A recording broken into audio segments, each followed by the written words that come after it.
Hey there, artsy friends. Welcome to my Shorty Art Journal series. So, this is where I take a half-size composition notebook and I turn it into a beautiful art journal. I had a little bit of white paint left on this sponge from my last project that I was doing this day, so I'm just wiping it off. And yeah, and then this printout was something I had laying around because I used it as a template for another page long time ago. I think I might have just borrowed it on the internet, and I'm trying to decide what to do now. I'm leaving my little finger taps in there because, again, I like to remind people that when you watch a process video, we usually edit out all the pauses and all the times when we're like stopping and thinking and not knowing what to do next. So then I'm choosing a color blue, and this is a pretty, it's called Bluebell.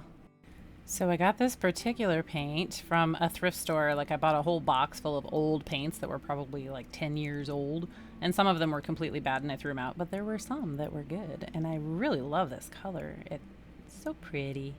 And some of the paint, the white paint that I had smeared on earlier was still wet. And so I noticed as I was smearing the bluebell color around that some of it was kind of mixing, and I thought, ooh, that kind of inspired me to actually go back and add some more white paint and mix it on the page.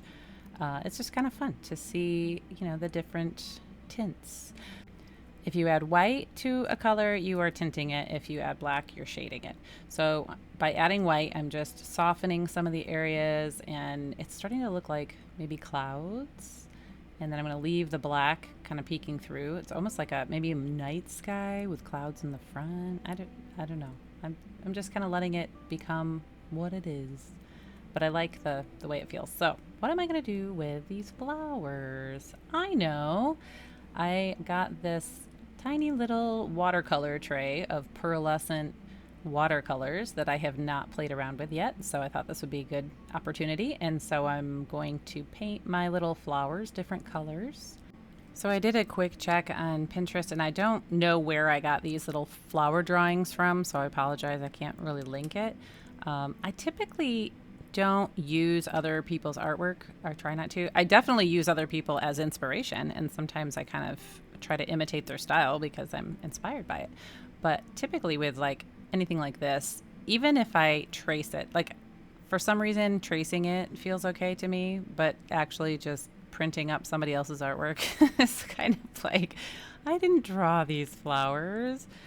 So it's funny how, I don't know. I mean, there's nothing wrong with it. I don't think I'm doing anything wrong, and people can, I don't know. I'm just more drawn to, I guess I think I like flipping through my journals and knowing that like everything I made was my original.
Okay, now I've got them all cut out, and I purposely just left a little bit of a white border around each one just to kind of make it simple, because some of the doodles didn't even have like connecting lines, so I figured that'd be the easy way to do it. And I needed some more stems, so I just took a blank paper and used Posca and kind of made imitation stems like the ones that I've already made, and then I added one that's more tulipy.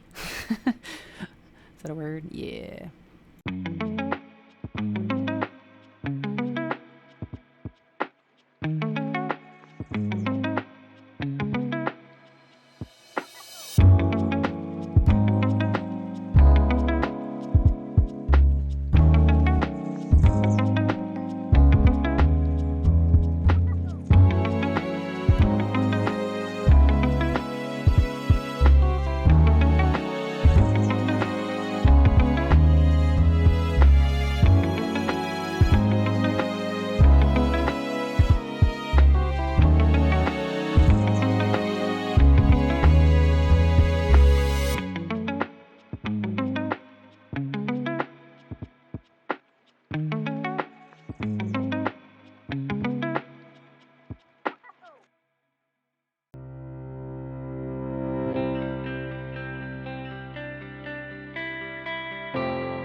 Okay, I'm really liking this metallic paint. It goes on real smooth, and this is just copy paper. I think, well, it's my better quality copy paper, like 32 pound.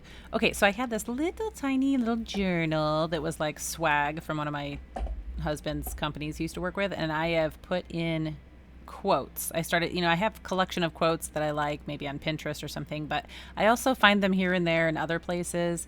And so I've just started a little journal, and that way I can just pull it out when I'm art journaling and decide what quote do I want? What do I feel like today? So the quote for this page is something a friend of mine posted on her Facebook page one day, and I know her story and what she's going through, and so it's just such a testament of her attitude, because she's going through a really, really difficult time of life. And the quote is, "You can be brokenhearted and full of hope at the same time. Joy is still possible. This isn't false positivity, it's supernatural possibility, because joy isn't a mood, it's a weapon." So a weapon sounds like mean, but what it means is it's a spiritual weapon. It's a weapon against the darkness, the depression, the ugh of life. We can choose joy, and yeah, sometimes life really sucks, but we can still have hope. My greatest source of hope, my only source of hope, is in my relationship with God, because I truly believe that He is close to the brokenhearted, and He saves those who are crushed in spirit. And that's not just a Bible verse. I've experienced it in my life. There's been times when I was clinically depressed, actually, and I just was like, take me home, take me out of here. And He really brought me out of the darkness and back in the light.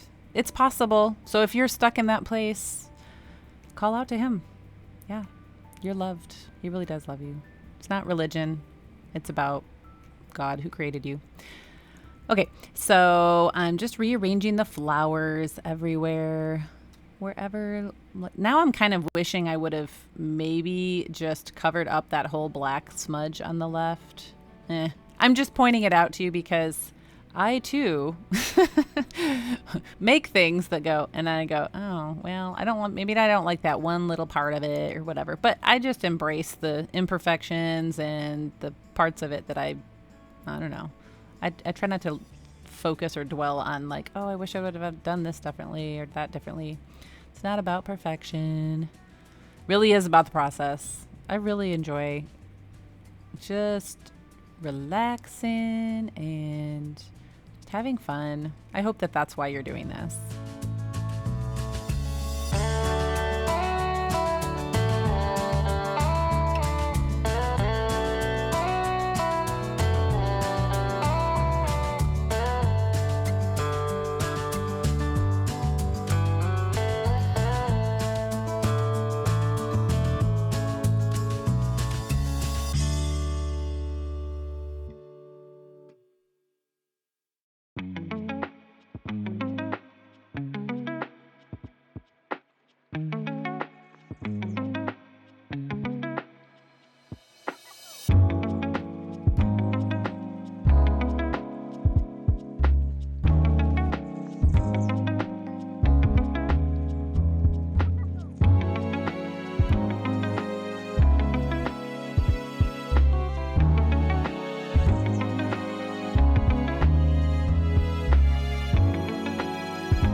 Okay, so for my final touches, I just wanted to add a little bit more shine, shimmer, metallic to the quote. And so instead of trying to actually just shade it, I'm rewriting it right on top of the black. And if you kind of imagine writing it right next to it, like you're moving the whole thing over, and that way it gives it kind of that shadow look. So there's my page. What do you think? Isn't that pretty? How it's shimmery and shiny? Yeah, there is definitely a little girl in me who loves shiny things. I hope that you enjoyed watching my process and that you are inspired to go make some art.